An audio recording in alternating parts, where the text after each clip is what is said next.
Hola, estamos en una clase más de nuevos creyentes de la Iglesia Cristiana Bautista Getsemaní de Guadalajara. Estamos para trabajar el paso 2 del manual Nueva Vida en Cristo. Vamos a dar inicio con una oración.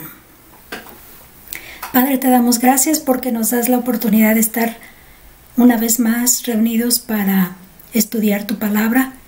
Gracias, Padre, porque todas las enseñanzas que tenemos acerca de ti nos las dejaste en tu palabra, la Biblia.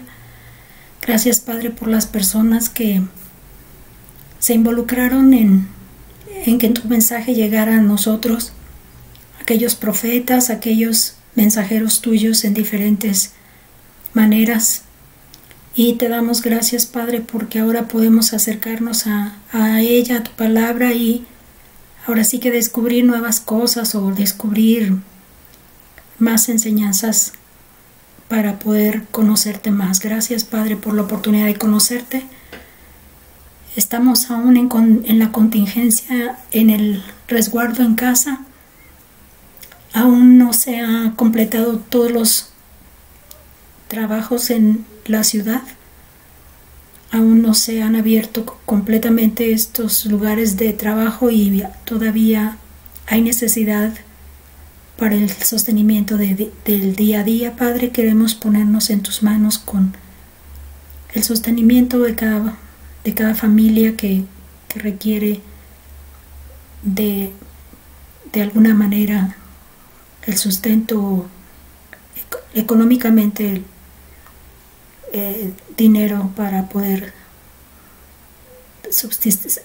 abastecerse del día a día. Padre, en tus manos los ponemos. Te pedimos por los que están enfermos, para que puedan ellos sentirse fortalecidos por ti. Fortalece sus cuerpos, permíteles ver que tú has sido el partícipe para que ellos salieran adelante y pudieran restablecerse. Bendice a los médicos, a las enfermeras, todos aquellos que están haciéndole frente a esta enfermedad y están siempre dispuestos a servir para ayudar a las personas que están siendo contagiadas. Bendice a nuestras autoridades que han de tomar decisiones para la apertura poco a poco de todos los lugares en donde hay congregación de personas. Dale sabiduría para que sea atinado el momento y la manera en que se debe llevar a cabo con todo cuidado. Ayúdanos a no sentir la ansiedad, a poder convencernos de que tú estás controlando todo momento y todo punto y toda etapa, Padre. Te lo pedimos en el nombre de nuestro Señor Jesús. Amén. Ok, vamos a dar inicio. Como había mencionado, Nueva Vida en Cristo es el manual en el que estamos trabajando y ustedes van a poder descargarlo de la página nuevavidaencristo.org o newlifediscipleship.com. El nombre que ven aquí abajo es el que van a encontrar para poder tener este manual a su disposición. El paso es el número 2, se titula Seguro. Vamos a ir directo a nuestro manual. En nuestro manual vamos a encontrar las preguntas que debemos responder con verdadero o falso. Y vamos a recordar que es lo primero que encontramos en nuestra lección. Primera declaración dice: ahora puedo estar seguro de que soy salvo. Es una situación de seguridad, de saber que en este momento puedo saberlo, y la respuesta es verdadero. Ahora puedo saber y estar seguro de que soy salvo.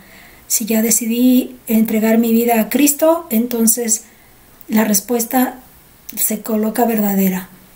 La segunda dice: Dios quiere que yo peque para mostrar más su amor. Hay una parte, un versículo en la Biblia que vamos a ver en esta lección, donde menciona que ¿qué es esto? Si por gracia recibimos la salvación, entonces vamos a pecar más para que la gracia de Dios abunde más. Pues de ninguna manera, es la respuesta que da el apóstol Pablo a esa declaración que viene a ser esta de aquí. No, de ninguna manera. El pecado es lo que menos le agrada a Dios, así que esto es falso. Muy bien, dice la tercera: si peco y muero antes de confesarlo, sigo siendo salvo. O sea, eres una persona que ya eres salva, pero de pronto pecaste y sucede un accidente y mueres. El problema no es perder la salvación aquí. Eso, la respuesta es falso, porque la salvación en Cristo está asegurada desde el momento en que tú decidiste creer en Él. Así que tranquilo, eso si llegara a suceder, no hay problema, la seguridad en Cristo está garantizada.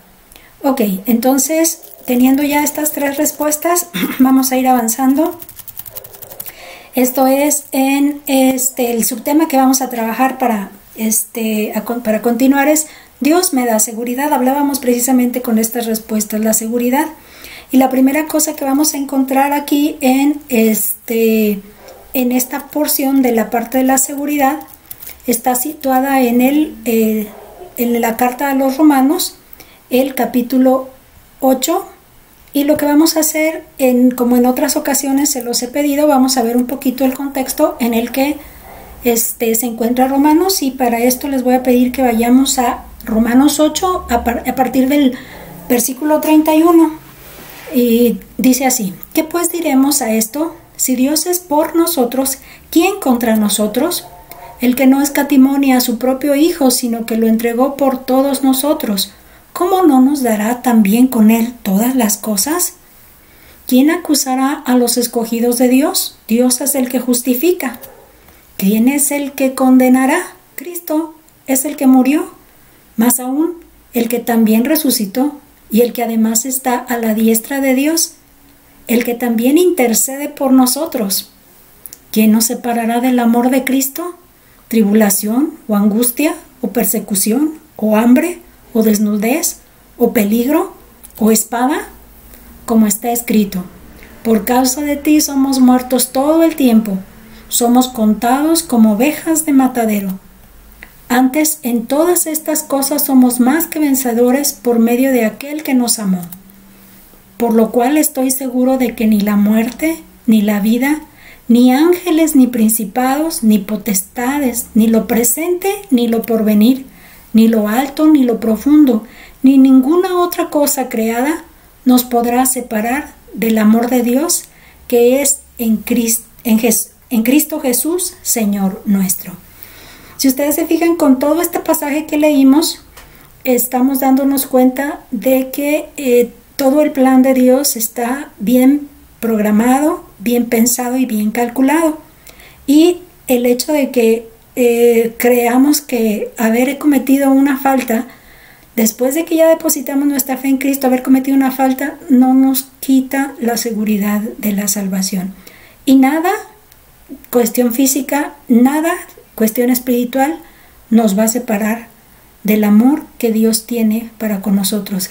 Si no detuvo el entregar a su propio Hijo, que estoy segura, amado, y Él lo ha dicho en varios pasajes de la Biblia, que lo ha amado tanto, si no lo detuvo para dárnoslo por amor a nosotros, entonces tranquilos, no hay nada de qué preocuparnos. Ok, entonces vámonos a nuestro manual. En nuestro manual, la pregunta primera que tenemos para responder dice que después de leer Romanos 8 del 38 al 39, una vez que hemos aceptado a Cristo, dice: ¿hay alguna forma de separarnos del amor de Dios? Aquí la respuesta es no, ninguna. Ok, ahora vámonos a Juan 10, 27 al 29. De esta no vamos a tomar ningún antecedente porque ya lo hemos visto.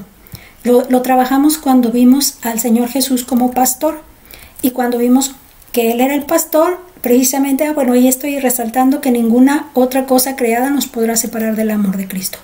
En Juan 10:27, Jesús es el pastor y lo hemos conocido como Él.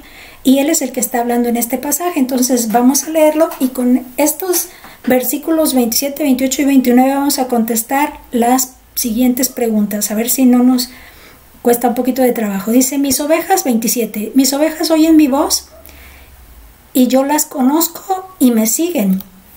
Yo les doy vida eterna y no perecerán jamás, ni nadie las arrebatará de mi mano. Esta es la primera respuesta. Quiero ver si puedo hacer esto de irnos al manual y luego regresar. En la primera pregunta, donde estamos en el manual, dice, ¿qué es lo que nos ofrece Jesús según el versículo 28? Y eso es lo que estamos observando aquí en el versículo, en el manual dice vida eterna. ¿Ok? Dice, yo les doy vida eterna.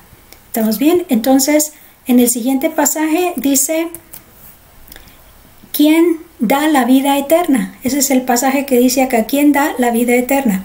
Ok, déjenme irlo levantando para poderlo ir avanzando. ¿Quién da la vida eterna? Vamos a la presentación. En la presentación, lo que vamos a tener es, dice, yo les doy vida eterna. Entonces, ¿quién es el que está hablando en este pasaje? El Señor Jesús. Y entonces aquí le podemos anotar el Señor Jesús. Y luego dice, ¿puede terminar algo que es eterno? Aquí la respuesta es no. Dice, el tiempo del verbo dar es presente. Esto nos indica que ya tenemos la vida eterna.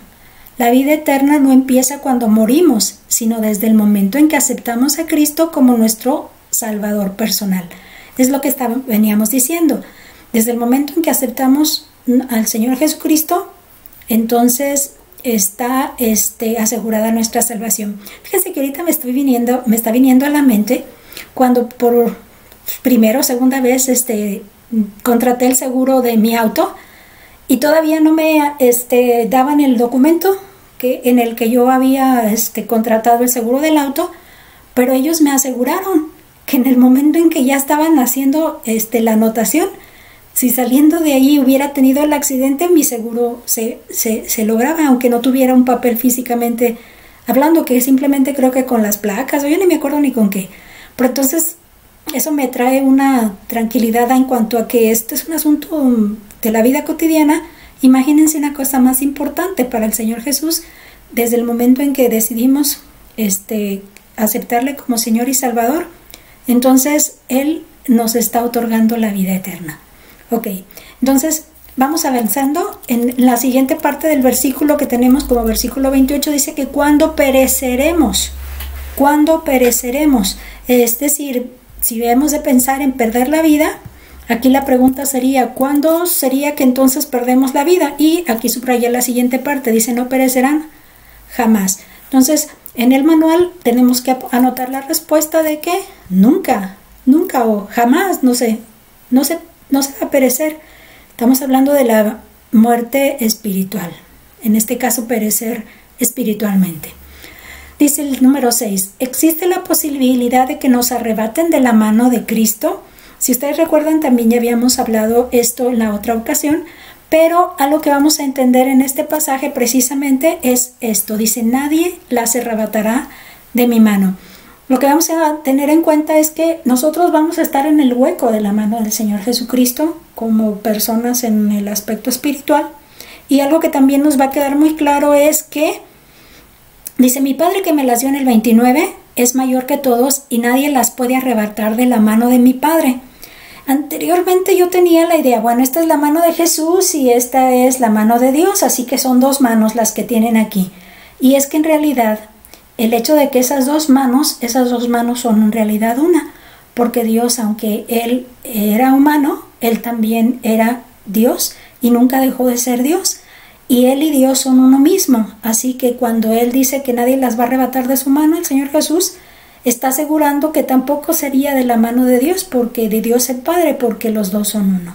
Y en ese mismo pasaje lo menciona. Entonces, nada más para asegurar esa reflexión, nadie las va a arrebatar. Asegurados en la mano de Cristo, están asegurados en la mano de Dios. Y tanto uno como el otro son poderosos porque son lo mismo, son el mismo Dios, Rey poderoso, Creador, soberano, etcétera. Todos los atributos que Él tiene. Muy bien, entonces nadie los puede arrebatar de la mano. Vamos avanzando en nuestro Ok, entonces en la pregunta número 7 dice, ¿podría alguien arrebatarnos de la mano de nuestro Padre? Según el versículo 29. Y nada más para reafirmar, dice, mi Padre que me las dio es mayor que todos y nadie las puede arrebatar de la mano de mi Padre. Entonces, ya aseguramos con este pasaje que nadie nos puede arrebatar de la mano del Señor Jesús. Ok, entonces vamos a leer el siguiente pasaje. Dice, ahora hay que leer Efesios 1 del versículos 13 y 14 y responder las preguntas siguientes. Aquí lo que les voy a pedir que hagamos es que si vayamos un poquito a los pasajes anteriores a este pasaje de versículos 13 y 14 y lo vamos a hacer un poquito muy atrás. Estamos en... quisiera que pudiéramos leer directo del pasaje bíblico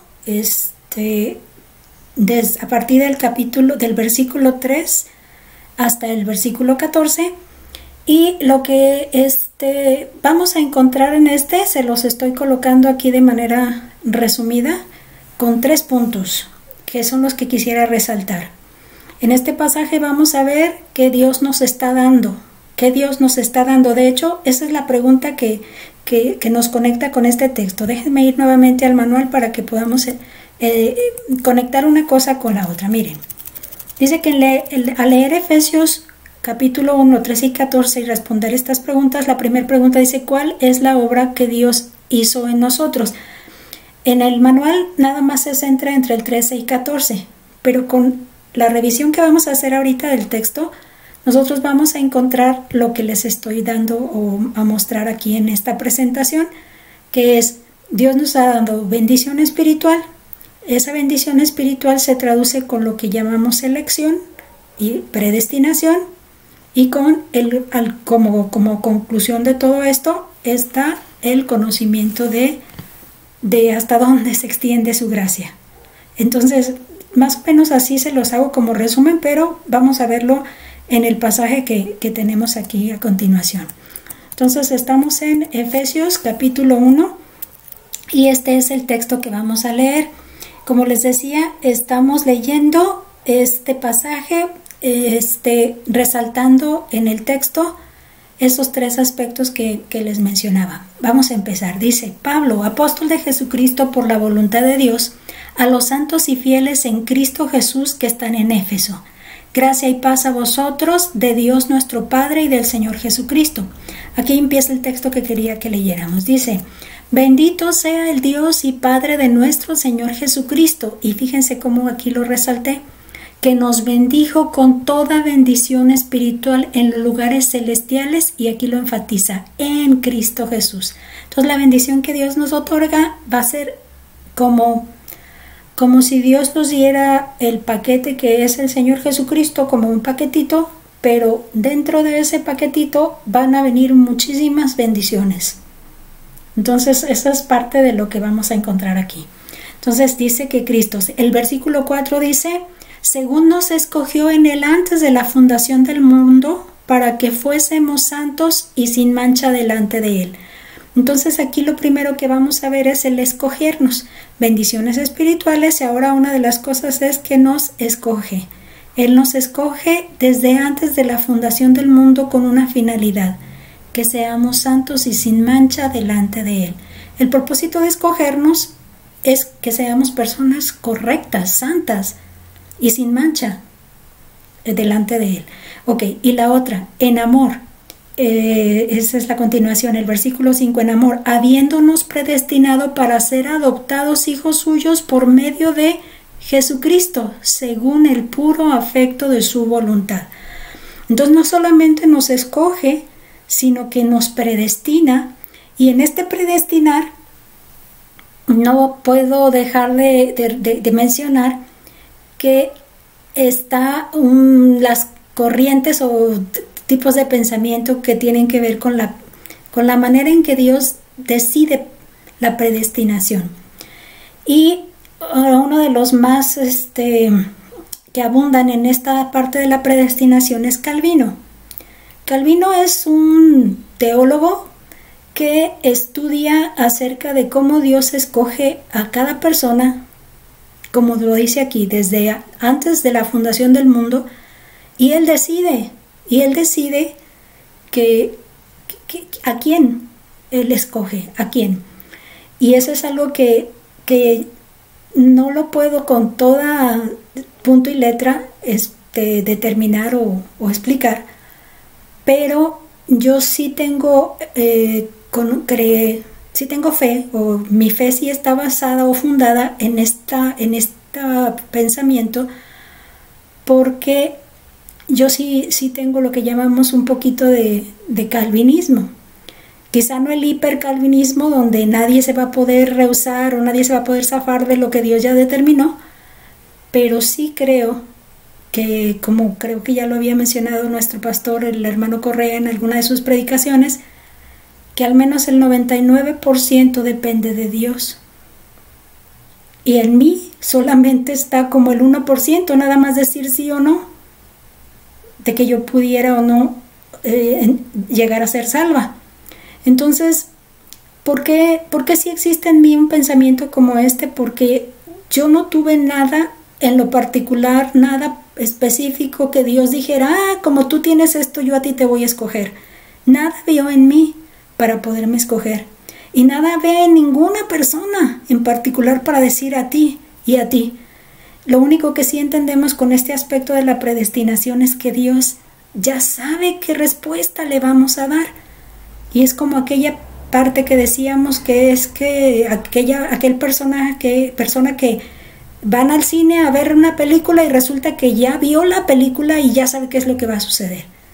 Y más o menos en ese carácter es que Dios conoce si nuestro corazón va a estar claro y entendido para decir sí, o va a estar claro y entendido para decir no.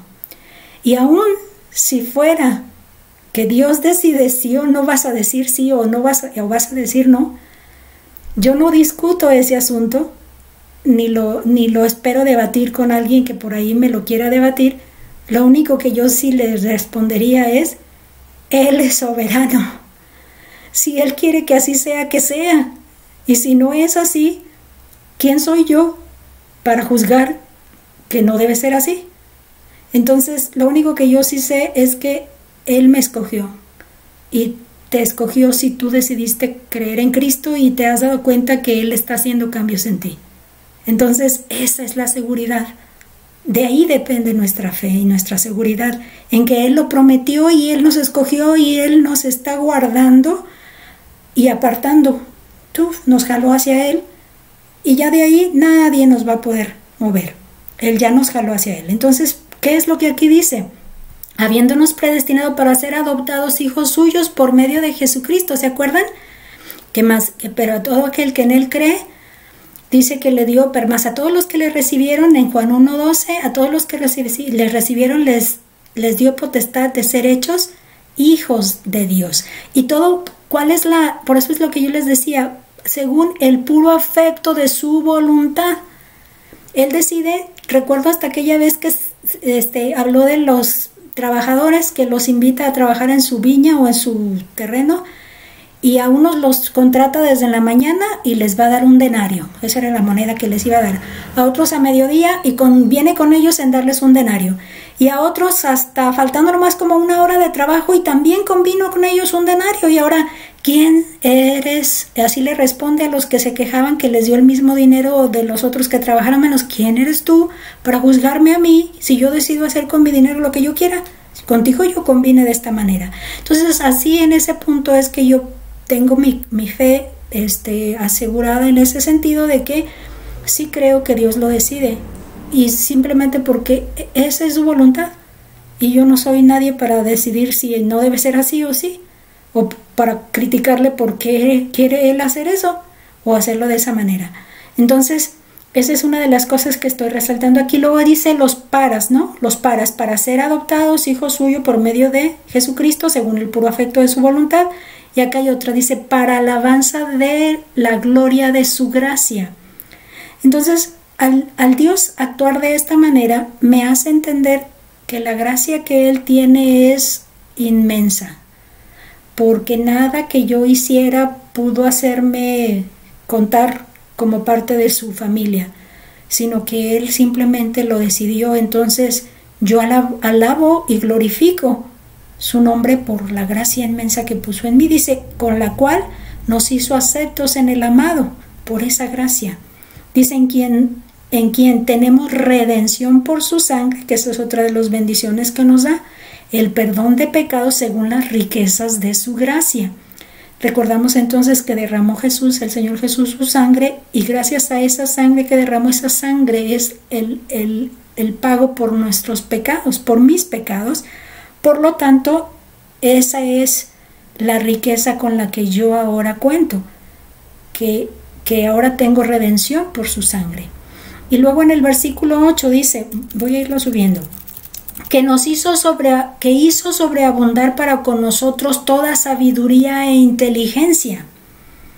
Sobreabundar para con nosotros en toda, dice, que hizo esa gracia, que hizo sobreabundar para con nosotros en toda sabiduría e inteligencia, dándonos a conocer el misterio de su voluntad.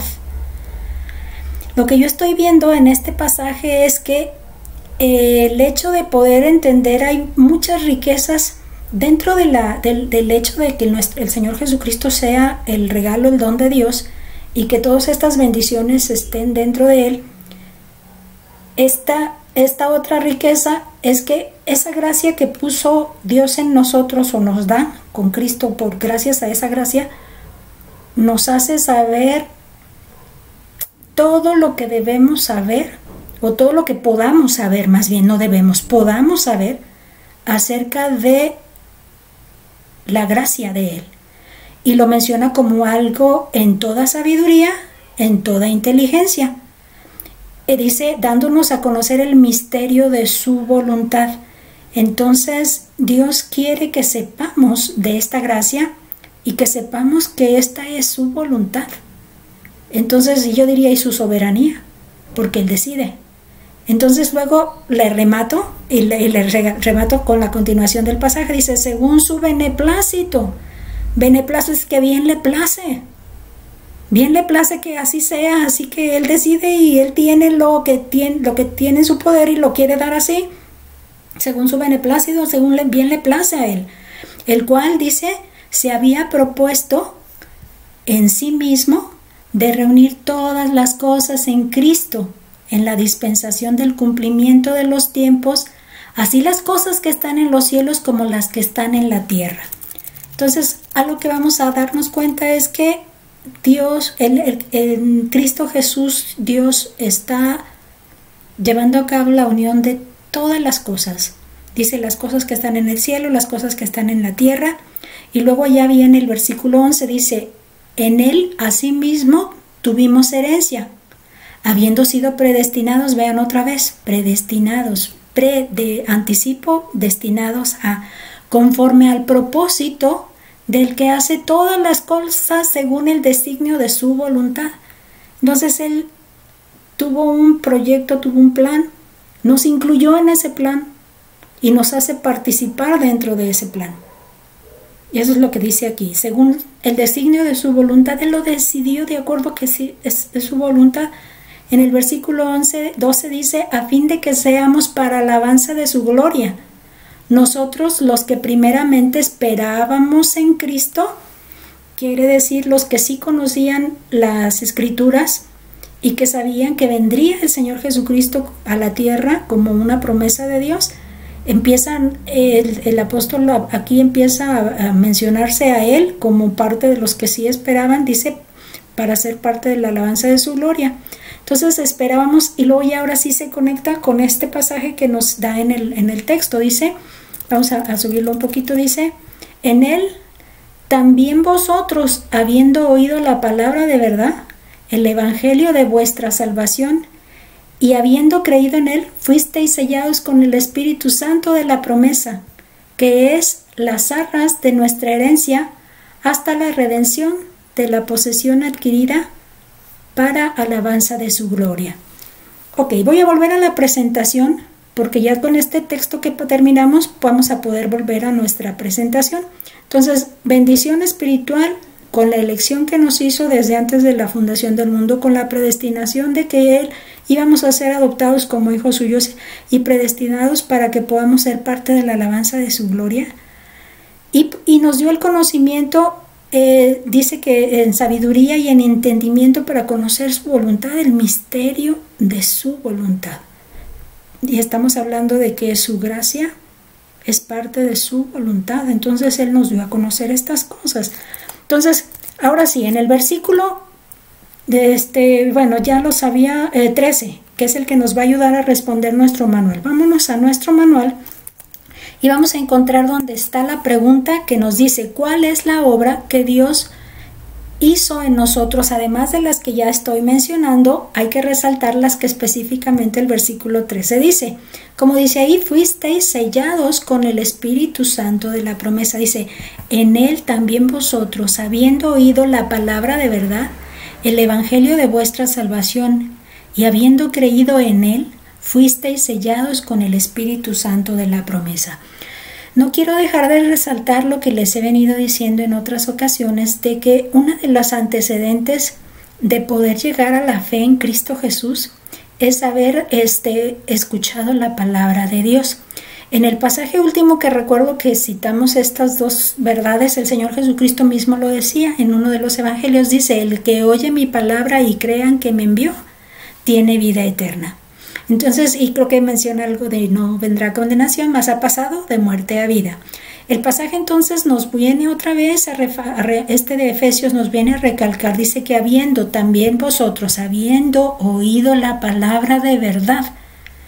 Es importante notar que escuchar la palabra y oír la palabra es como el antecedente para encontrar la fe en Cristo Jesús.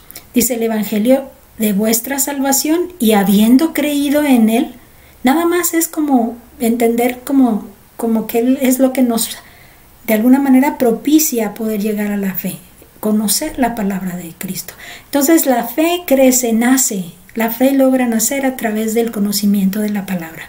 Entonces ya tenemos, habiendo creído en Cristo, que dice aquí, fuisteis sellados con el Espíritu Santo de la promesa. Entonces el Espíritu Santo está en nosotros ahora, morando en nosotros como un sello. Eso es lo que está diciendo ahí, nos sella, el Señor Jesús nos sella a través del Espíritu Santo, contándonos, diciendo, ya entró, como si palomeara en nuestra persona y dijera, ya está. Entonces, esa sería la primera cuestión ahí en la pregunta número 8. Y luego ya después en la pregunta número 9 nos está mencionando, dice, ¿cuándo fuimos sellados? Y es lo que estábamos resaltando hace un momento. Chequenle, aquí viene en el pasaje. Nada más para verificarlo. ¿Cuándo fuimos sellados? Dice, al momento de haber creído en Él. Al momento de haber creído en Él, entonces fue que fuimos sellados con el Espíritu Santo de la promesa. Entonces, en el manual vimos qué fue lo que hizo en la obra que hizo Él por nosotros, el habernos sellado con el Espíritu. ¿Y cuándo fuimos sellados? Cuando Él puso, cuando nosotros creímos habiendo creído en Él. Dice, Dios nos dio el Espíritu Santo como garantía. Eso es lo que debemos entender, una garantía, las arras. Yo entiendo las arras, como no me he casado, pero he visto que en algunas ceremonias de acción de gracias o religiosas para dar gracias por las bodas sobre todo, hay quienes usan ese símbolo de las arras, son unas moneditas, que según entiendo en esa ceremonia les está diciendo el marido a la esposa que le está prometiendo sostenerla. Está prometiendo que va a abastecer para todas sus necesidades. Entonces esas arras son como una garantía de ese sostenimiento, ¿no? Bueno, aquí el Espíritu Santo viene a ser como la garantía de que nosotros ya somos de Cristo, de que nosotros dice de que le pertenecemos hasta la venida de Cristo por nosotros. Entonces es como que nos dejó el boleto a nosotros, esperando que cuando llegue ese momento nosotros tenemos entrada asegurada en el cielo. Pero para que no nos quedemos nada más con la incógnita de que sí seré o no seré, el Espíritu Santo hace morada en nosotros y se queda con nosotros como garantía. Así que no nos quedamos solos. Él nos da su garantía y ese es el Espíritu Santo que se queda en nuestro corazón, ¿sí? Tomando el lugar y el papel de Cristo en nuestro corazón.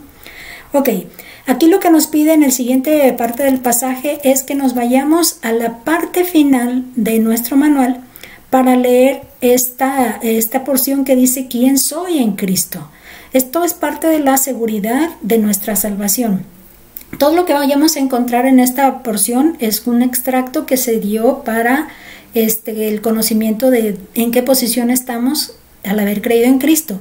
Entonces el apéndice lo puse aquí de una vez para que no lo tuviéramos, que no lo perdiéramos de vista, diría yo. Y lo que vamos a hacer ahorita dice ahí, apéndice 2. Corte sobre la línea puntuada, doble por el centro y pegue con goma en su Biblia. Tiene una medida de un tamaño carta, pero lo que vamos a hacer ahorita es darle lectura a lo que corresponde a quién soy en Cristo Jesús. Solo lo voy a ir leyendo. Dice, soy una nueva creación. Ahí con calma, en alguna oportunidad que tengan, en uno de esos días que quieren estudiar algo más, esta va a ser una buena ocasión de algún material que van a poder estudiar, donde van a poder encontrar en cada pasaje, cada declaración está bien sustentada, diríamos, en esos textos, así que no vamos a poder decir que fue nada más inventada, sino que más bien de esos textos podemos declarar esta situación de quién soy en Cristo. Y de hecho algunos de estos van a reconocerlos porque los hemos visto en las lecciones anteriores. En la segunda dice, soy un hijo de Dios. ¿Sí? En la siguiente, he sido redimido y perdonado de todos mis pecados. Luego dice, estoy libre para siempre de condenación. He sido librado del poder del pecado. Tengo el derecho a entrar sin vergüenza ante el trono de Dios para encontrar misericordia en tiempos de necesidad. Soy justo en Cristo, completamente perdonado. Soy siervo de la justicia. Soy un santo. Soy sal de la tierra. Voy levantándolo. La siguiente. Soy la luz del mundo, portador de la verdad. Soy amigo de Cristo. Soy elegido por Cristo para llevar su fruto. Soy hecho siervo o esclavo de Dios. Soy templo, morada del Espíritu Santo. He sido comprado por un precio y por lo tanto pertenezco a Dios. No soy mi propio dueño, vivo para Cristo. Soy miembro del cuerpo de Cristo. Estoy reconciliado con Dios y soy ministro de reconciliación. He sido crucificado en Cristo y ya no vivo yo, Cristo vive en mí. Fui escogido en Cristo antes de la fundación del mundo para ser santo y sin mancha delante de Él. Soy heredero de Dios, pues soy hijo de Dios. Soy hechura de Dios, nacido de nuevo en Cristo para hacer su obra. Soy santo y justo. Soy ciudadano del cielo. Soy peregrino en este mundo en el cual vivo temporalmente. Soy hijo de la luz, no de oscuridad. He sido rescatado del dominio de Satanás y trasladado al reino de Cristo. Soy enemigo del diablo. Soy nacido de Dios y el diablo no tiene autoridad para tocarme. Cristo mismo mora en mí. Soy escogido de Dios, santo y amado. He recibido muy grandes y preciosas promesas de Dios. Seré como Cristo cuando Él regrese. Por la gracia de Dios, soy lo que soy. En esta parte aquí dice que esto que acabamos de leer es adaptado del escrito llamado Victoria sobre la Oscuridad de Neil T. Anderson. Entonces, ya leímos este pasaje y en nuestro manual nos hace una pregunta. ¿Cómo se siente al leer estas afirmaciones? ¿Le da confianza? Ahora sí que sí, se apropia de cada una de ellas. Es muy seguro que sí, porque yo misma lo diría. Claro que me da confianza tener la seguridad de que todo esto es una realidad en mi vida. Aquí nada más sería preguntar si esto es realidad en su vida. Vamos avanzando y para esto vamos a ir a la parte derecha de nuestro manual, en donde vamos a ver algunas cosas prácticas. algunas cosas prácticas. Dice para agradecer.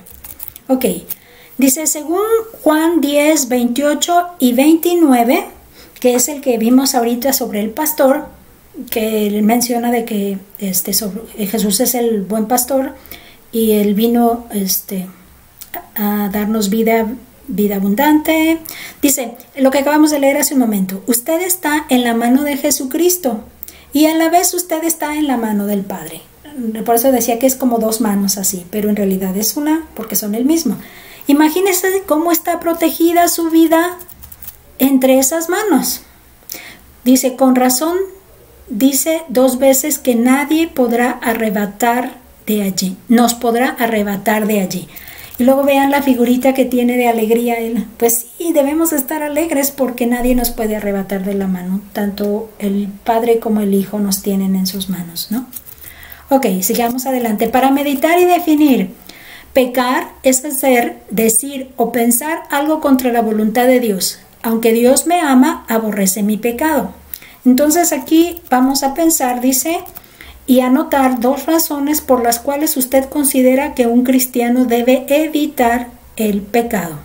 Entonces, un cristiano, hemos visto varias lecciones en las que hemos hablado de que somos nuevas criaturas en Cristo, de que Dios le dio la espalda al Señor Jesucristo cuando vio el pecado cargado sobre él. Dice que el que está en pecado no puede estar en la presencia de Dios. Pero nosotros ya siendo salvos, somos nueva criatura en Cristo. Entonces, al ser nueva criatura, lo primero que a mí se me vino a la mente es que mi mente ha cambiado. Y lo que reflexionaba en otra ocasión es que ya no tengo las mismas ganas de hacer las cosas que hacía.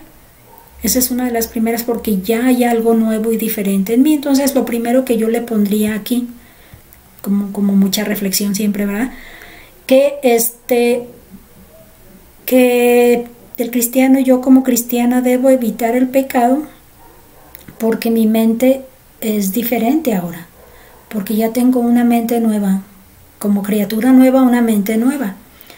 Entonces, cuando la clave en mi evitar el pecado es haberme dado cuenta de que eso está mal. Habiéndome dado cuenta de que eso está mal, entonces mejor no hacerlo. Y si lo estuve haciendo ignorando, entonces ahora es el momento de decir basta, hasta aquí. Y empezar a trabajar las opciones. Eso no, entonces vamos buscándole otra que sea agradable y que sea honesta y que sea correcta. Entonces mi mente es diferente, mi mente piensa diferente. Y en la otra, una de las cosas que hemos visto es que la salvación que Dios nos dio y todo el pasaje que acabamos de ver menciona mucho para alabanza de su gloria. Para alabanza de su gloria. Entonces todo lo que programó Dios para conmigo está alabándole y glorificándole a Él.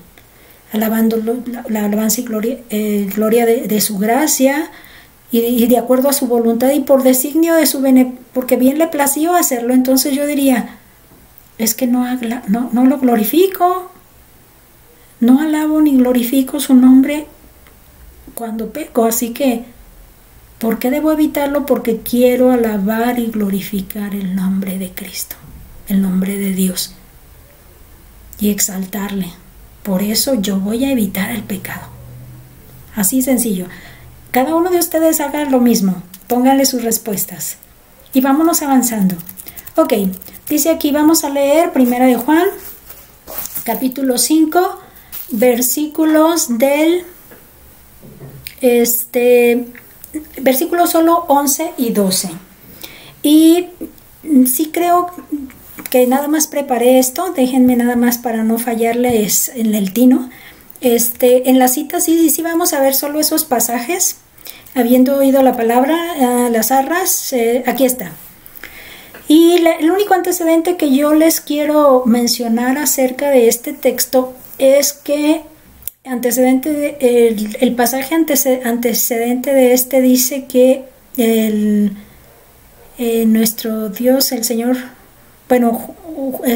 Juan, es el evangelista Juan, discípulo del Señor, apóstol del Señor Jesús, nos dice que necesitamos amar Desde el versículo 1 de este capítulo dice que necesitamos amar a los hijos de Dios. Esa es la declaración que él dice desde el principio.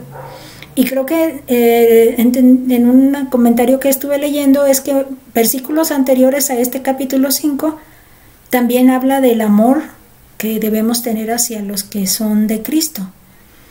Y esta es una razón más. Dice que en este caso es importante amar a los hijos de Cristo, a los hijos de Dios. Aquí da una razón. Y una de las cosas es que es cuestión de testimonio, el amar. Déjenme ver, porque creo que ya me quedó medio fuera de la memoria, más bien, porque no soy buena para la memoria, pero ahorita lo buscamos rápidamente para no perderme. Dice: todo aquel que cree que Jesús es el Cristo es nacido de Dios, y todo aquel que ama al que engendró, ama también al que ha sido engendrado. En esto conocemos que amamos a los hijos de Dios cuando amamos a Dios y guardamos sus mandamientos. Entonces aquí nos da las razones por las que dice que podemos amar a Dios. Bueno, porque si decimos que amamos a Dios, dice que si amamos a Dios, que es el que los engendró, entonces tenemos que amar a los que Él engendró.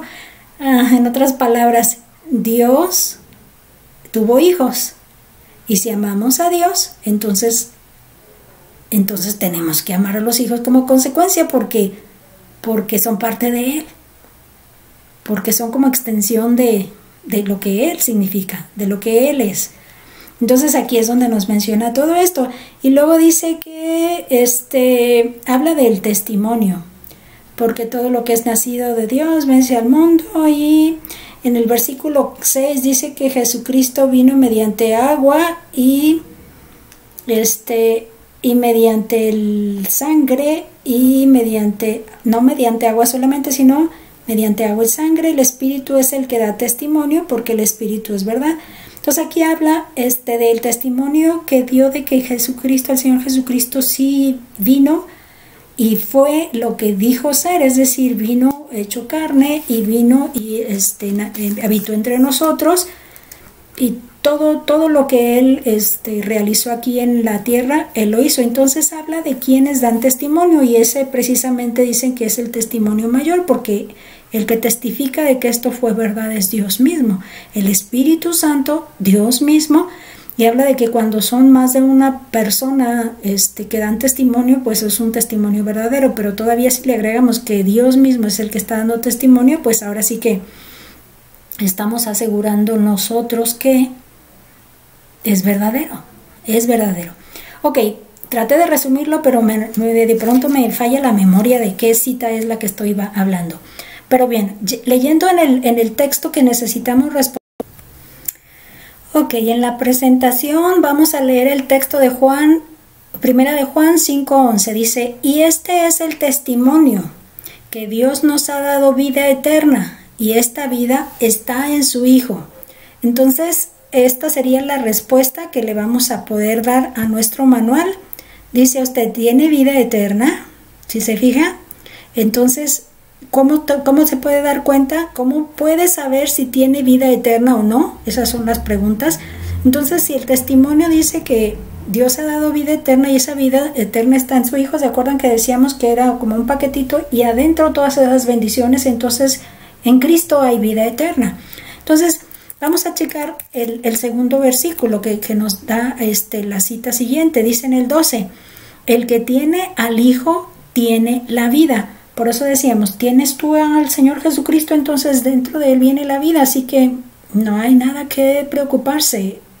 Tienes a Cristo, entonces tienes la vida. Y luego, ¿qué es lo que dice ahí? El que no tiene al Hijo de Dios no tiene la vida. Entonces, en la respuesta que vamos a poner aquí es personal.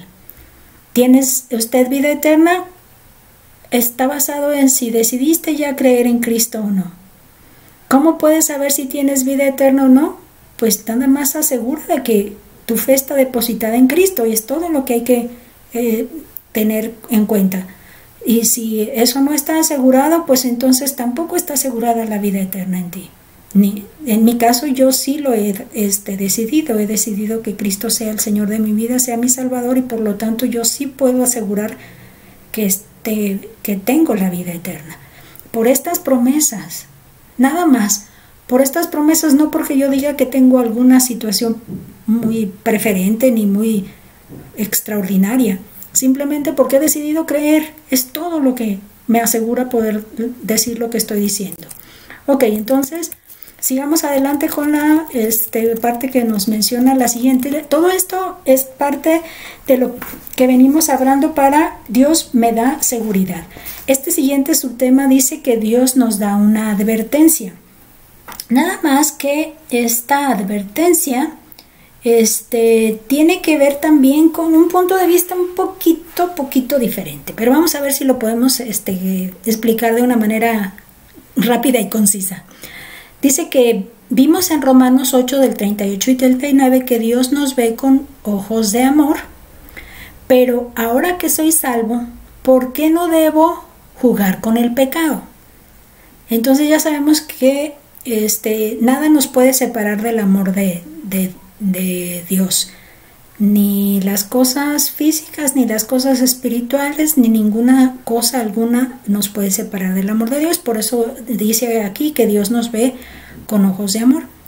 Pero ahora ya que soy salvo, aquí la pregunta es si me puedo meter a, como dicen, se dice una forma muy común, coquetear con el pecado. Pues lo hago, al cabo luego me arrepiento y luego ya por fin ya lo puedo, se puede perdonar y esto. Entonces esta reflexión la vamos a basar en Romanos 6, versículos 1 y 2, que es la cita que tenemos aquí. Entonces dice Romanos 6:1, ¿qué pues diremos? ¿Perseveraremos en el pecado para que la gracia abunde? ¿Se acuerdan que lo veníamos mencionando al inicio? Si la gracia de Dios es muy grande, entonces mientras más pequemos, la gracia de Dios va a ser mayor, porque entonces me va a perdonar más. Entonces la respuesta que da el apóstol Pablo a los romanos, en ninguna manera, porque los que hemos muerto al pecado, ¿cómo viviremos aún en él? Entonces ya habiendo muerto al pecado, ya no tenemos manera de poder seguir en eso.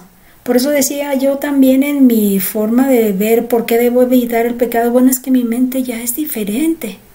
Y eso es algo que se percibe, se siente, se experimenta. Y no es algo que nada más se dice, sino se experimenta. Cuando viene una situación de mal, de pecado, no se antoja, no se dan ganas de hacerlo. Entonces, si yo quiero pensar en que vamos a hacer eso por nomás para que al cabo ya tengo asegurada mi fe, entonces dice, ¿cómo podemos perseverar en esto que ya se ha muerto a él, al pecado? Entonces nuestra resurrección, si recuerdan que también simboliza la resurrección de Cristo, es una resurrección que también significaba nuestra vida nueva en Cristo. Y eso significa haber vencido al pecado y haber muerto al pecado. Entonces aquí la respuesta que nosotros vamos a poder tener aquí es no, en ninguna manera. Como decía el texto, en ninguna manera. ¿Por qué? Porque ya hemos muerto al pecado. ¿Cómo podemos seguir viviendo en algo que ya estamos muertos? ¿Se acuerdan que cuando una condición está muerta, está ya quieta, inmóvil, ya no se puede accionar nada? Por sí mismo no puede accionarse nada. Entonces no tiene sentido. Ok, vámonos a Hebreos 12, versículos del 5 a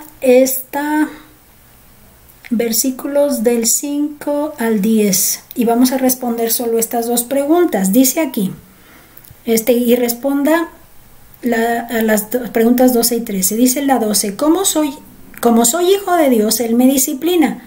¿Por qué lo hace? Según el versículo 6. Y el versículo 13 dice, ¿para qué me disciplina Dios? Según el versículo 10. Lo que vamos a hacer aquí es irnos al pasaje completo, porque miren lo que encontré. En el pasaje completo de Hebreos encontré que hay una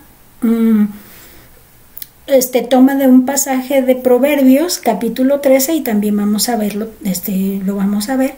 Lo único que voy a ver es que hay que terminar hasta el versículo 5. Entonces voy a pedirles que leamos en el versículo, en Hebreos 12, del versículo 1 al 10.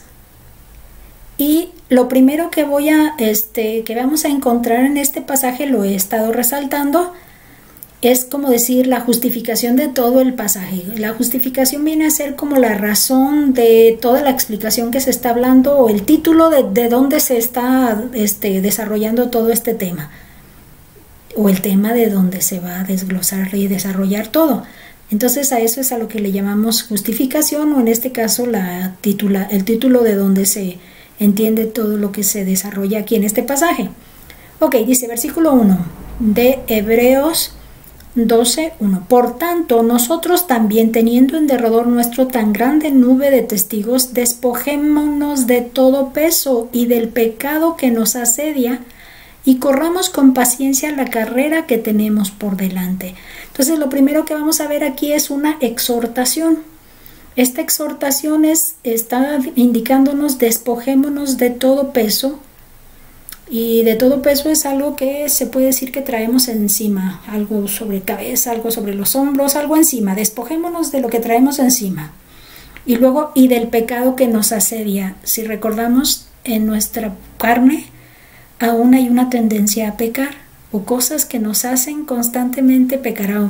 Aun cuando nuestra mente se ha renovado y todo, a esa parte no se nos va a poder eliminar, y eso es algo que también hay que mencionarlo.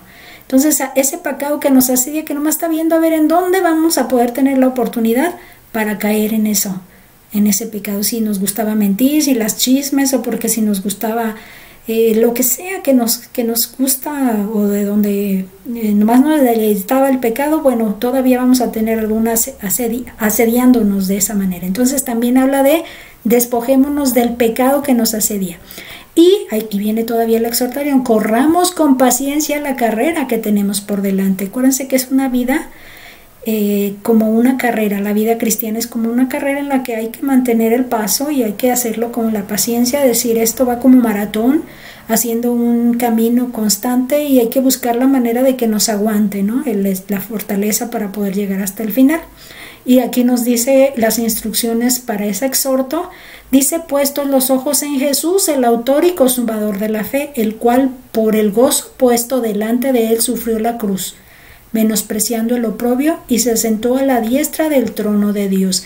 El Señor Jesús se gozó en la acción que vino a realizar. Se gozó viendo, a pesar de que era sufrimiento, a pesar de que era oprobio, a pesar de que era muerte y físicamente sufrir, él estaba gozoso porque decidió llevarlo al fin, llevarlo al término. Entonces, al llevarlo al término, el fin de todo ese proceso fue que se sentó, dice, a la diestra del trono de Dios, donde se encuentra actualmente. Acuérdense que se encuentra como nuestro abogado, a la diestra de Dios, como nuestro abogado. Entonces, considerando esa es la exhortación, como un ejemplo a seguir. Él ya tuvo su tiempo de llevar a cabo su carrera, y la llevó a feliz término, y actualmente se encuentra en la presencia de Dios, esperando por nosotros, o abogando por nosotros aún. Entonces, lo que vamos a tener aquí es que dice: considerad aquel que sufrió tal contradicción de pecadores contra sí mismo, para que vuestro ánimo no se canse hasta desmayar. Entonces, esa es la motivación que nos da, el exhorto que nos da, que si nos vemos que queremos desmayar en nuestra carrera cristiana, queriendo volver a lo que antes vivíamos, pues que no lo hagamos, que tomemos en cuenta cómo él también sufrió y tuvo contradicción de gente con él atacándole. Acuérdense, vinieron y le atacaron y le hicieron mucho oprobio, y aún así entonces nos anima que no nos cansemos como para decir y desmayar, no. Ok, luego que dice el versículo 4: porque aún dice, no habéis resistido hasta la sangre combatiendo contra el pecado, y habéis ya olvidado la exhortación. En la 4, porque aún no habéis resistido hasta la sangre combatiendo contra el pecado. Entonces quiere decir que nosotros no hemos llegado al punto, como en el caso del Señor Jesucristo, de derramar su sangre y perder la vida para luchar contra el pecado según nuestra propia capacidad. diría así. No hemos sufrido, no hemos batallado lo suficiente ni resistido lo suficiente como para ir al punto de sangre y decir, no hemos llegado al límite de resistencia. Esas son las de la declaración de combatir contra el pecado. Por lo tanto, significa que todavía estamos en ese proceso y en ese trayecto de resistir, de combatir contra el pecado. Entonces, sí, más o menos está ubicado aquí este contexto del pasaje. Entonces, ahora sí, el versículo 5, que es parte de la lectura que nos piden, es la que dice, y habéis ya olvidado, que también es como una pregunta, dice, y habéis ya olvidado la exhortación que como a hijos se os dirige diciendo, y esta es la cita que yo les estaba tratando de mencionar. Miren, este pasaje se encuentra precisamente en Proverbios. Proverbios 3 también tiene este que estoy subrayando aquí. ¿Ok? Dice, hijo mío, no menosprecies la disciplina del Señor, ni desmayes cuando eres reprendido por Él, porque el Señor al que ama disciplina y azota a todo el que recibe por hijo. Si soportáis la disciplina, Dios os trata como a hijos, porque ¿qué hijo es aquel a quien el Padre no disciplina? Pero si se os deja sin disciplina, de la cual todos han sido participantes, entonces sois bastardos, no hijos. Por otra parte, tuvimos nuestros padres terrenales que nos disciplinaban y los venerábamos. ¿Por qué no obedeceremos mucho mejor al Padre de los Espíritus y viviremos? Y el versículo 10, y aquellos ciertamente por pocos días nos disciplinaban como a ellos les parecía, pero a para lo que nos es provechoso, para que participemos de su santidad. Esta es la parte interesante con relación a la disciplina. La disciplina no tiene que ser pensada y disciplina y ser reprendidos, porque en el contexto que estamos viendo aquí, está hablando de que se nos está exhortando para deshacernos de todo peso que nos está deteniendo y todo pecado que dentro nos está ganando y que corramos con paciencia. Entonces, el hecho de que nos está indicando es más que pensar en el contexto en el que nos está situando, más que pensar en que Dios está buscando en qué caemos para darnos también en un castigo por eso, que no es exactamente de lo que está hablando aquí. Lo que nos está diciendo es que nos mantengamos pacientes, porque ese proceso de resistir hasta la sangre combatiendo contra el pecado es parte de la disciplina que Dios está proveyendo para nosotros salir fortalecidos y mejorar nuestra condición, porque según el pasaje del versículo 10 dice que esta disciplina es para lo que nos es provechoso, para que participemos de su santidad. Entonces no está hablando de que si tú pecas yo te castigo, sino mira, en este proceso de que estás resistiendo hasta la sangre, porque todavía no has llegado a ese punto, y combatiendo contra el pecado, ese proceso está determinado como una disciplina para fin de que tú llegues a la santidad que necesitas llegar. ¿Ves qué diferente se ve el pasaje en contexto? Entonces, si tú no llegas a tener este proceso, porque una de las cosas que el Señor Jesucristo sufrió fue el combate de los pecadores contra Él. Entonces, si lo buscamos un poco más en relación con ese contexto, quiere decir que nosotros, en ese combate contra el pecado, pudiéramos estar recibiendo acechanzas de personas que no quieren que realicemos el bien que queremos realizar combatiendo el pecado.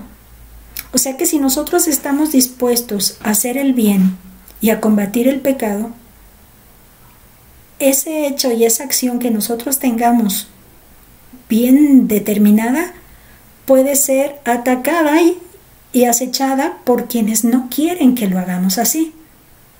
Y si esto sucede de esta manera, entonces necesitamos estar prevenidos, porque el sufrimiento y la opresión y el combate que estemos llevando a cabo y la lucha que estemos llevando va a ser como una disciplina para nosotros, para mantenernos en el camino y en la perseverancia de hacer el bien y de mantenernos sin estar ganando o cediéndole al pecado.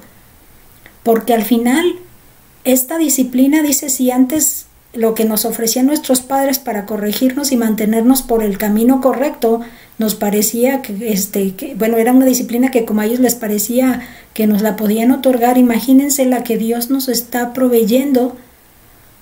¿Qué finalidad tiene que nosotros lleguemos a participar de su santidad? Es decir, nos perfeccionemos.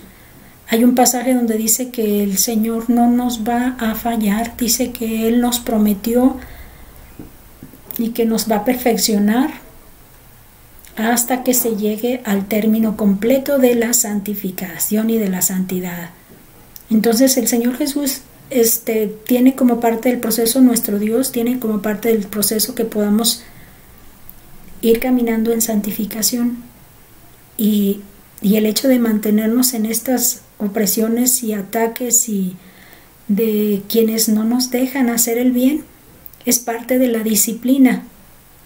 Pero si se fijan, no tiene que ver con el que como ya hiciste un pecado yo te voy a disciplinar y te voy a castigar. No tiene que ver con ese lado, sino que las mismas acechanzas son parte de lo que me va a ayudar a ser partícipe de la santidad de Dios. Y lo que les vamos a hacer ahora es el que dice en el texto de donde se obtuvo esta otra porción que ya vimos ahí subrayada. En Proverbios 3, que fue de donde se obtuvo esta porción, encontramos que el título, acuérdense lo que les he dicho, la justificación o el tema. Normalmente a veces lo encabeza desde el versículo 1, a veces lo encabeza desde versículos un poquito más a medias, pero de ahí luego desarrolla todo como un debate o una explicación basado precisamente en un tema específico. Entonces aquí en el pasaje de Proverbios el versículo 1 lo menciona, dice: hijo mío, no te olvides de mi ley, no te olvides de mi ley, y tu corazón guarde mis mandamientos, porque largura de días y años de vida y paz te aumentarán. Nunca se aparte de ti la misericordia y la verdad. Átalas a tu cuello, escríbelas en la tabla de tu corazón, y hallarás gracia y buena opinión ante los ojos de Dios y de los hombres. Y luego el versículo 5: fíate de Jehová de todo tu corazón y no te apoyes en tu propia prudencia. Reconócelo en todos tus caminos y él enderezará tus veredas. No seas sabio en tu propia opinión. Teme a Jehová y apártate del mal, porque será medicina a tu cuerpo y refrigerio para tus huesos. Honra a Jehová con tus bienes y con las primicias de todos tus frutos, y serán llenos tus graneros con abundancia, y tus lagares rebosarán de mosto. No menosprecies, hijo mío, el castigo de Jehová, ni te fatigues de su corrección, porque Jehová al que ama castiga, como el padre al hijo a quien quiere. Y luego el versículo 13 dice: bienaventurado el hombre que halla la sabiduría y obtiene la inteligencia. Entonces, una de las cosas que es la exhortación de este pasaje es: no te olvides de mi ley. Entonces, en el otro pasaje también algo exhorta. Dice que despójate de esto, despójate de eso y camina y persevera. Entonces, algo que nosotros estamos viendo como una advertencia es que no te olvides de mi ley. Y esta es una de las cosas que se podría entender como la advertencia. Entonces, no te olvides de mi ley. Busca que todo lo que hagas sea apartarte del mal.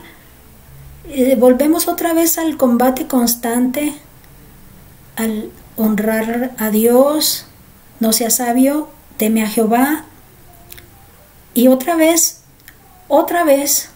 vemos que está en un contexto como estos dos pasajes, estos dos versículos. Jehová castiga, no te fastigues de su corrección, porque él al que ama castiga, como el Padre a quien ama. Entonces, ¿por qué yo entiendo que no es un castigo por haber caído en un pecado, sino una disciplina que nos ayuda a mantenernos en la línea correcta? Más que un castigo como decir, nomás estaba esperando a ver a qué horas fallas para poderte ejecutar algo que te lastime o que te dé dolor, por decirlo así. Más bien, el propósito de esta disciplina y de este fatigar o de este castigo, aquí sí lo menciona como tal, es que es esta parte de aquí que no la puedo desligar. Dice, bienaventurado el hombre que haya la sabiduría y que obtiene la inteligencia.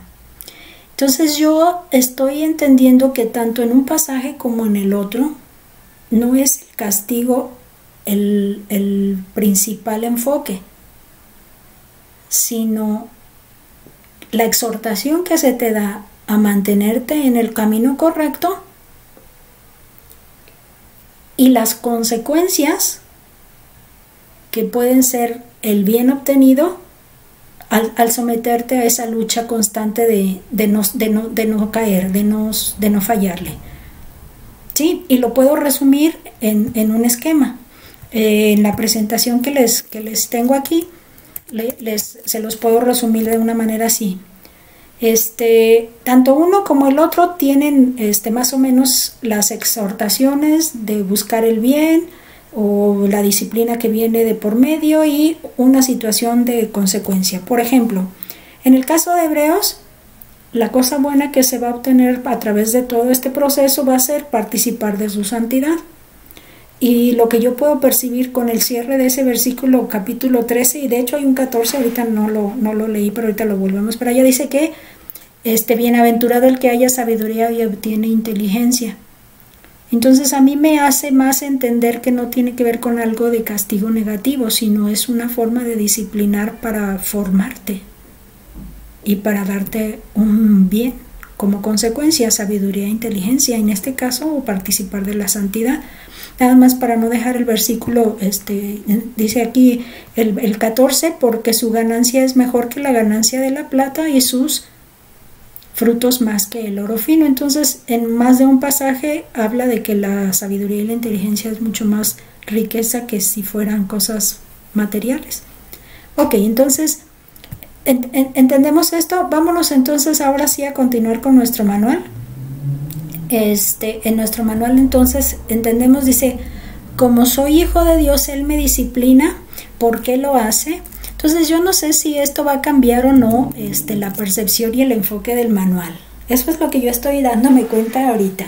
Entonces, una de las principales inquietudes mías en que yo no me baso nada más en el pasaje, porque si ustedes recuerdan, una de las características es que se tiende mucho a que ese pasaje se ajuste a lo que yo creo que dice o a lo que yo quiero que diga. Y esta parte de aquí yo por eso les hacía toda esta explicación donde yo digo que algo que sí es seguro es que esta disciplina en proceso, más que pensar en castigo, eso es lo único que quiero que cambie en el concepto, que más que pensar en castigo, sí Dios lo hace porque me ama, porque dice así que Él, que es su hijo, lo disciplina porque lo ama. Y luego desarrolla todo el que no tiene la disciplina que Dios le da, es como que no es parte de, y a nadie le preocupa, entonces mejor ni te dice nada para que crezcas como tú quieras. A mí no me preocupas, así que haz lo que tú quieras y crece como tú quieras, y pues no hay amor ahí. No hay amor ahí si dejas a una persona abandonada a su propia determinación o su propia ruta que lleva ya torcida. Ahora, ¿por qué me disciplina Dios? Según el versículo 10, porque quiere que participemos de su santidad. No olvidemos ese punto.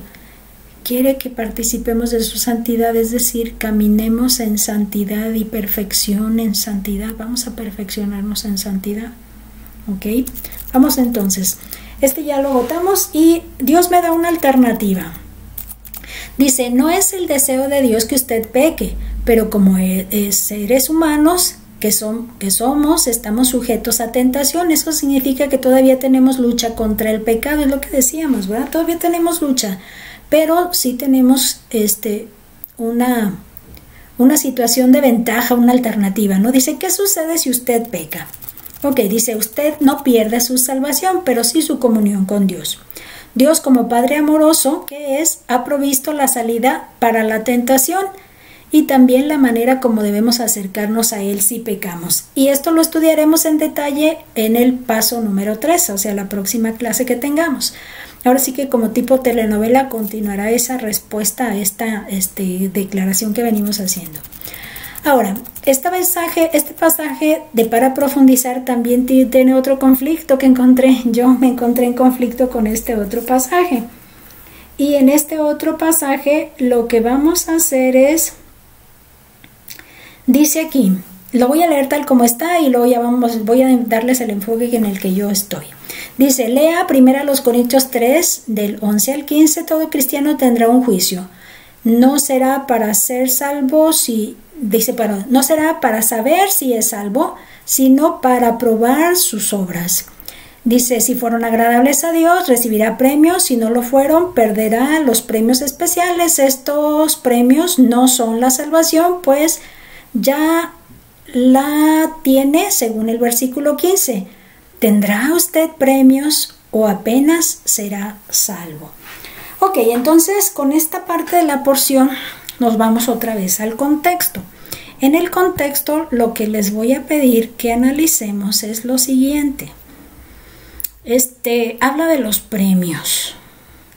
Y una de las cosas que sí hemos visto en las lecciones anteriores es que sí vamos a ser todos juzgados porque cuando estemos en la presencia de Dios, todos los libros de las acciones que se han realizado van a ser abiertos.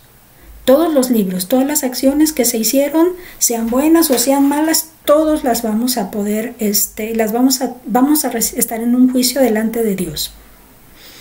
La única diferencia que va a haber es que también habrá el libro de la vida y a pesar de que nosotros salgamos condenados o con un veredicto de culpables, en esos libros, en el libro de la vida está asegurada nuestra salvación y vida eterna por la fe depositada en Cristo Jesús. Entonces, ese hecho de las obras buenas o malas se conecta con el hecho de el abogado que tenemos está listo para responder, sí, pero esa deuda ya se pagó. Ok, entonces, ¿de qué está hablando este pasaje? Y esa es siempre la curiosidad, ¿de qué está hablando? Vamos a ver de qué está hablando. Entonces, lo que vamos a hacer ahorita, porque es del capítulo, todo el capítulo 3, del 11 al 15, yo me lo llevaría igual, del 1 al 15, pero lo vamos a leer y vamos viendo si hay algo interesante que nos pueda hacer entender algo diferente, enfoque diferente. Recordemos esto, yo diría que si eso era lo que se esperaba en este pasaje del manual, analizar, no es el texto, pero como este es el texto que nos están poniendo, pues este es el texto que vamos a analizar. Dice de manera, versículo 1, es primera los Corintios 3, del 1 al 15. De manera que yo, hermanos, está Pablo hablando a los corintios, no pude hablaros como a espirituales, sino como a carnales, como a niños en Cristo. Os di a beber leche y no vianda, porque aún erais capaces, ni sois capaces todavía, porque aún sois carnales. Pues habiendo entre vosotros celos, contiendas y disensiones, ¿no sois carnales y andáis como hombres? Porque diciendo el uno, yo ciertamente soy de Pablo, y el otro, yo soy de Apolos, ¿no sois carnales? ¿Qué pues es Pablo y qué es Apolos? Servidores por medio de los cuales habéis creído, y eso según lo que a cada uno concedió el Señor. Yo planté, Apolos regó, pero el conocimiento lo ha dado Dios. Así que ni el que planta es algo, ni el que riega, sino Dios, que da el crecimiento. Y el que planta y el que riega son una misma cosa, aunque cada uno recibirá su recompensa conforme a su labor. Pero nosotros somos colaboradores de Dios. Entonces ya con esto que acabamos de leer, yo creo que ustedes también ya empezaron a tenerle sentido. ¿De quiénes está hablando este pasaje? De los servidores de Dios, de los colaboradores de Dios que se encargan de plantar la semilla, dándole la palabra a otras personas para que conozcan del Evangelio de Cristo. Aquí en esta iglesia, estos creyentes tenían varios conflictos, y el que está debatiendo aquí es el hecho de que ellos se hacían grupos diciendo, no, es que como a mí me evangelizó Apolos, entonces yo soy de Apolos. A mí me evangelizó Pablo, pues yo soy de Pablo. Entonces nomás se empezaron a formar estos grupos. Entonces cuando Pablo se da cuenta de este tipo de carnalidades, les hace claro este hecho. Dice, ambos somos servidores, ambos estamos trabajando para que Dios haga la obra. Simplemente ellos compartieron el mensaje y Dios es el que se encargó de dar el crecimiento. Entonces dice, ni el que hace una cosa es uno, ni el que hace la otra es mejor, porque al final Dios es el que hace la obra, Dios es el que recibirá crecimiento. Y dice, y el que planta y el que riega son una misma cosa. Si estás fijando, todo está situado desde el punto de vista de quienes ofrecen, llevan la palabra, ¿sí? Entonces, yo soy una persona que se puede comparar con un Pablo o un Apolos porque soy una maestra en esta clase con ustedes como alumnos que están recibiendo el mensaje del Evangelio, de la palabra. Entonces, yo soy, y aquí me puedo unificar, dice, porque nosotros somos colaboradores de Dios. Entonces, como maestra, estoy siendo colaboradora de Dios. Y luego volteo hacia ustedes como alumnos. Y aquí dice eso. Y vosotros sois labranza de Dios, edificio de Dios. Entonces, si yo les estoy ofreciendo a ustedes la enseñanza, ustedes son mis alumnos, ustedes son la labranza de Dios, pero no soy yo, sino no son míos, sino son de Dios. Y son el proceso, la producción de Dios, la labranza de Dios, la producción que están por ahí generando, que se está generando como labranza en cultivo, pero también está hablando como la edificación que se está formando, que es de Dios, como más o menos dos imágenes ahí las refiere, ¿no? Dice el versículo 10, y vosotros sois labranza de Dios, edificio de Dios. Dice, conforme a la gracia de Dios que me ha sido dada, yo como perito arquitecto puse el fundamento y otro edifica encima, pero cada uno mire cómo sobreedifica. Porque nadie puede poner otro fundamento que el que está puesto, el cual es Jesucristo. Sigue entendiéndose que él habla de aquellos colaboradores de Dios. Él dice, yo como perito arquitecto expulso el fundamento, porque el fundamento ya sabemos que es Cristo. Y eso aquí también lo va a enfatizar. Entonces, Pablo lo que hace es que él claramente dice que no hay mediador entre Dios y los hombres más que Jesucristo, y se encarga de no dejar lugar a dudas de que el fundamento de la fe es Cristo.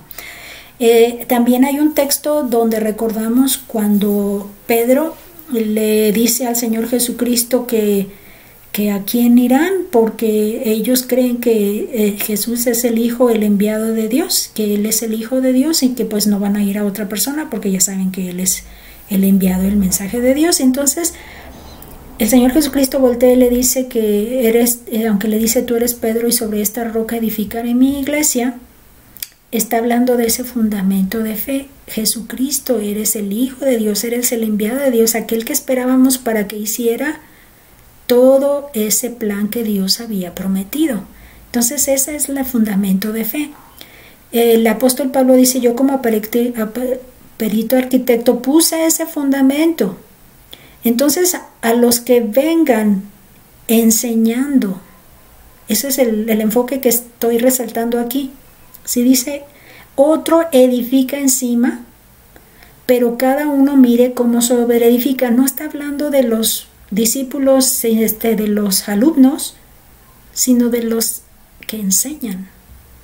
Porque este que enseña puede poner un elemento más que no es un fundamento verdadero, un fundamento real. Eso es lo que está diciendo aquí. Dice, porque nadie puede poner otro fundamento que el que está puesto, el cual es Jesucristo. Entonces ya sabemos que el Señor Jesucristo es el fundamento y no hay en otro salvación. Pero hay algunas congregaciones, iglesias o predicadores que van a decir, por ejemplo, la razón clave para que se desarrolle es que había una tendencia de, como son un pueblo judío, que se convirtieron a cristianos. Los judíos necesitaban ser circuncidados porque era parte de la manera de entrar a la congregación de judíos.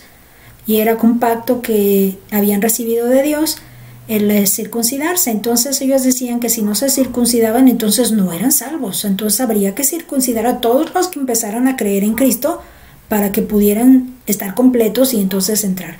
Entonces ese es un fundamento y una edificación extra que pusieron ahí encima, y era una situación de varios textos de las cartas. Pablo les dice, porque son costumbres que traían en sus ceremonias anteriores. Vamos a pensar en el bautismo.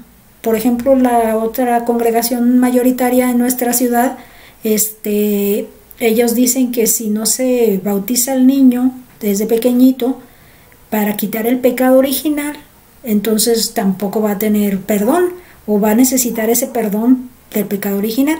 Y ese es otro fundamento puesto encima de la fe en Cristo. Dices tú, pero si Cristo ya pagó por todos los pecados, ¿por qué tendría que bautizarse? ¿Y el bautismo perdona pecados? Entonces es otro fundamento puesto ahí que está fallo, ¿no? Dijéramos fallo porque no va con esto. Entonces, si quisiéramos pensar en abonarle estas enseñanzas a la fe que estamos predicando, el evangelio que estamos predicando, entonces estas enseñanzas estarían sobre el versículo. Vamos al versículo 12. En el versículo 12 dice, y sobre este fundamento, estamos hablando que el fundamento es Jesucristo, ¿no? Y si sobre este fundamento alguno edificare oro, plata, piedras preciosas, madera, heno, hojarasca, la obra de cada uno se hará manifiesta, porque el día la declarará, pues por el fuego será revelada, y la obra de cada uno, cual sea, el fuego la probará. Si permaneciere la obra de alguno que sobreedificó, recibirá recompensa. Y si la obra de alguno se quemare, él sufrirá pérdida, si bien él mismo será salvo, aunque así como por fuego.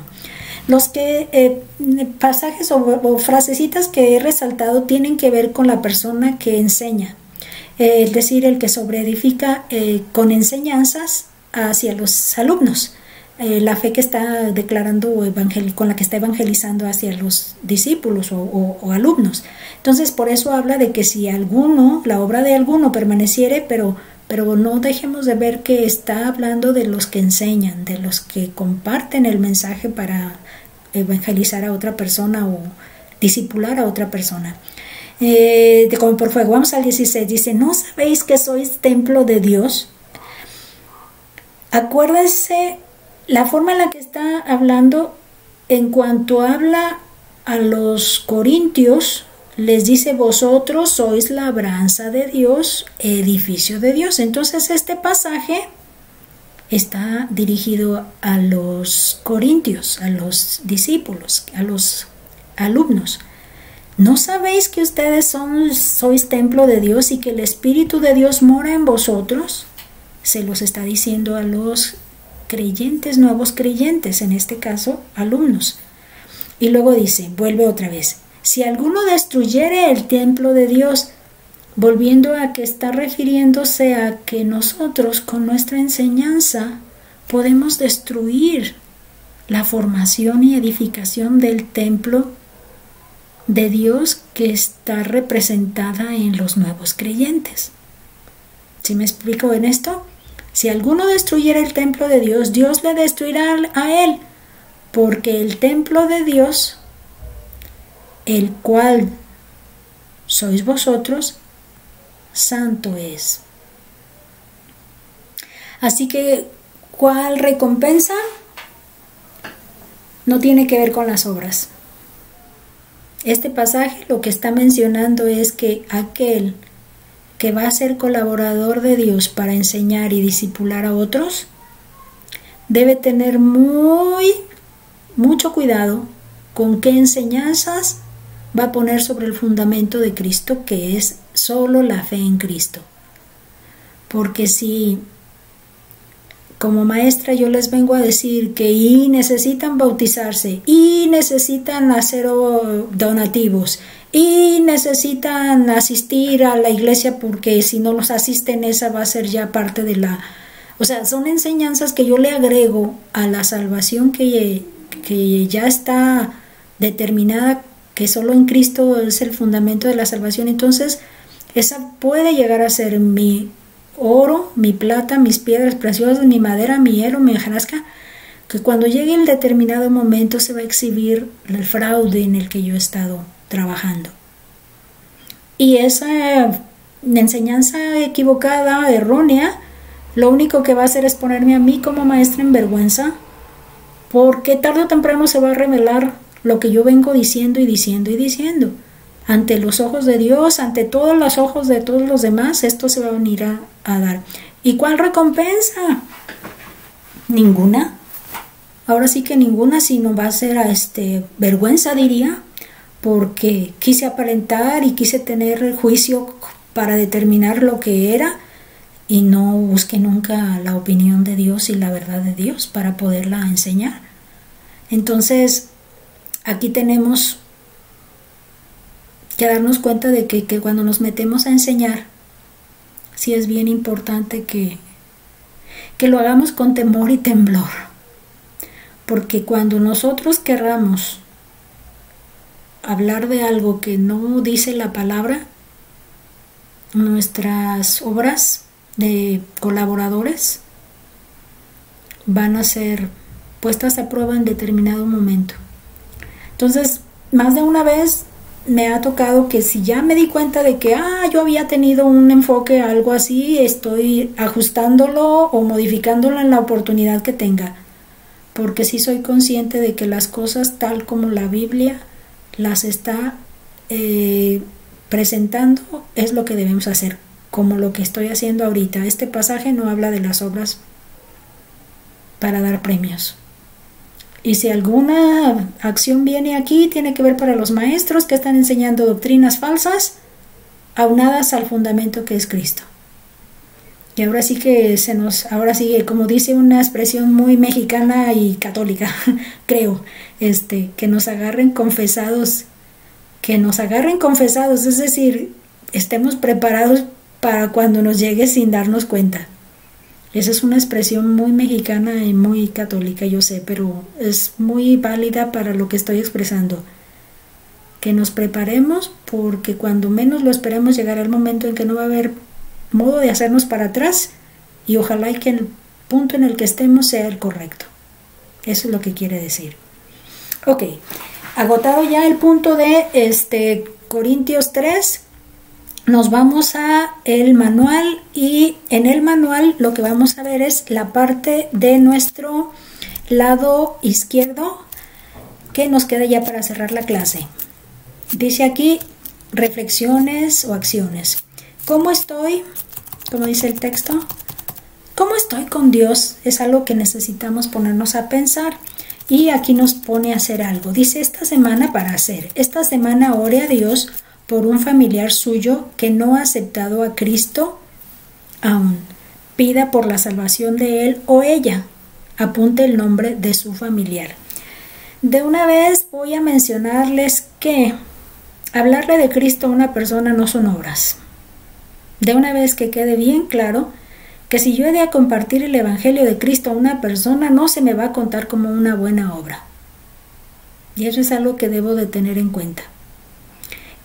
El hecho de hablarle de Cristo a una persona es una necesidad de querer a esa persona, de querer rescatar a esa persona, pero no se debe contar como una obligación, como una necesidad de hacer una obra, porque al final se me va a contar como un premio. Como pudiera malinterpretarse un texto como el otro, eso sí es importante que lo tomemos en cuenta. Si quiero pensar en algo que tenga que ver con hablarle de Cristo a mis familiares, que sea por amor y no por el hecho de que yo voy a ganar un premio por hablarle de Cristo.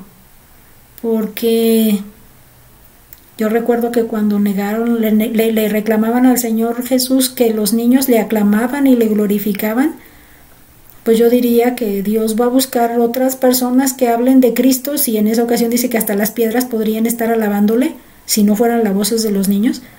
Yo diría que Dios podría estar buscando otras personas para que compartieran el Evangelio, pero que no lo sienta como algo que se me va a contar como una premiación. No. Es una situación que no, nada que ver. La salvación de una persona debe ser un deseo mío, que por amor a esa persona le comparte el Evangelio, porque yo quiero que esa persona sea salva, encuentre la salvación de su alma. Solo por eso. Y sé que van a buscar Mateo 28, 19 y 20. Simplemente nos marca la pauta de cómo debe ser el compartir del Evangelio, pero no tanto que tengamos que hacerlo como un ganar algo con eso. Si es como ser seguidor de Él, pues es que esa es la vía que Él escogió para predicar de su palabra, pues está bien, me toca, pues esa es mi parte allí, pero más que pensar en que sea como obligación, yo no lo veo de esa manera, y lo estoy ahora declarando basado en lo que hemos estado cada vez hablando aquí y allá, y con el verdadero sentido de la salvación que Dios nos pide, y de lo que nos hace colaboradores y todo esto que hemos venido reflexionando hoy. Dice aquí, vamos a seguir adelante. Memorice en orden los nombres de los siguientes libros del Nuevo Testamento. Esto le ayudará a buscar las citas en su Biblia. Entonces, la Biblia tiene una secuencia de los libros que nos es importante aprender. Empecemos con Mateo, Marcos, Lucas y Juan. Son 4 evangelios. Luego sigue Hechos. Este libro se le llama Historia. Después de esto vienen cartas de Pablo. Cada una de las cartas fue enviada a los cristianos de estas ciudades. Por ejemplo, están los romanos, Roma, Corintios, Corinto, Gálatas, Galacia, Éfeso, Efesios son los cristianos de Efesios en Éfeso, los filipenses, cristianos filipenses en Filipos, y los colosenses en Colosas. Entonces, Mateo, Marcos, Lucas, Juan, evangelios. Hechos de los apóstoles, así se dice. Y luego cartas, Romanos, primera y segunda a los Corintios, a los Gálatas, a los Efesios, a los Filipenses y a los Colosenses, en total 12.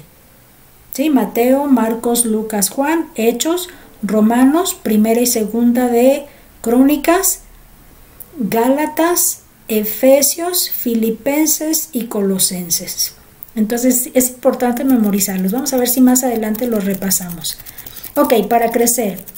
Dice que ahora los textos, la clase pasada había que leer los textos de Juan, si no me equivoco. Bueno, vamos a repasarlos porque era del libro de Juan, capítulos del 1 al 7, y había que memorizar Efesios 2, 8 y 9. Nada más habíamos de memorizarse, porque por gracia, el texto pasado, porque por gracia sois salvos por medio de la fe, y esto no de vosotros, pues es don de Dios, no por obras, para que nadie se gloríe. Entonces esto es Efesios 2, 8 y 9. En esta semana vamos a leer los siguientes capítulos de Juan, del 8 al 14. Y el texto que hay que memorizar es el de Jesús hablando como el buen pastor. Dice: mis ovejas oyen mi voz y yo las conozco. Me siguen y yo les doy vida eterna y no perecerán jamás, ni nadie las arrebatará de mi mano. Esta es Reina Valera. Juan 10, 27 y 28. Mis ovejas oyen mi voz y me siguen. Y yo las conozco y me siguen. Yo les doy vida eterna y no perecerán jamás, ni nadie las arrebatará de mi mano. Ok, con esto entonces, esa es la nueva tarea y esperamos vernos en una siguiente lección, pero vamos a despedirnos. Ok. Padre, te damos gracias porque nos has permitido aprender en este día la seguridad que tenemos en ti. Gracias, Señor, porque como tú ya lo prometiste, estamos asegurados en nuestra ciudadanía en el cielo, gracias a que nuestra fe en Cristo Jesús lo hizo posible, gracias a que la muerte que Él tuvo en la cruz lo hizo posible. Gracias te damos, Padre bendito, porque nos exhortas cada día a seguir adelante en esta carrera y que más que estarnos buscando castigar y estar regañando y reprendiéndonos, nos estás animando, haciéndonos entender que esta lucha todavía no estamos llegando al combate, al límite de nuestras fuerzas, Padre, y que este hecho de ser atacados o de ser agobiados y de ser siempre combatidos para dejar de hacer el bien es parte de la disciplina en la que debemos de estarnos formando para poder llegar a santidad. Gracias, Padre, porque nos permites entender eso con tu palabra, porque cada día nos exhortas a no olvidar tu ley, porque con eso encontraremos sabiduría, encontraremos inteligencia y eso es mucho más riqueza que cualquier cosa material. Padre, ayúdanos a hacer válida esta reflexión y este pensamiento en nuestro corazón, no solo en nuestra mente o en ambas partes, Padre, para que podamos unificar esfuerzos en nuestro ser y poder lograr nuestra meta, que es la santidad, ese proceso de santidad día a día y esa sabiduría y entendimiento que tú das a través de tu palabra. Fortalécenos en todas las dificultades y ayúdanos a poder salir victoriosos en la fe. En Cristo Jesús te lo estamos pidiendo. Amén. Hasta la próxima.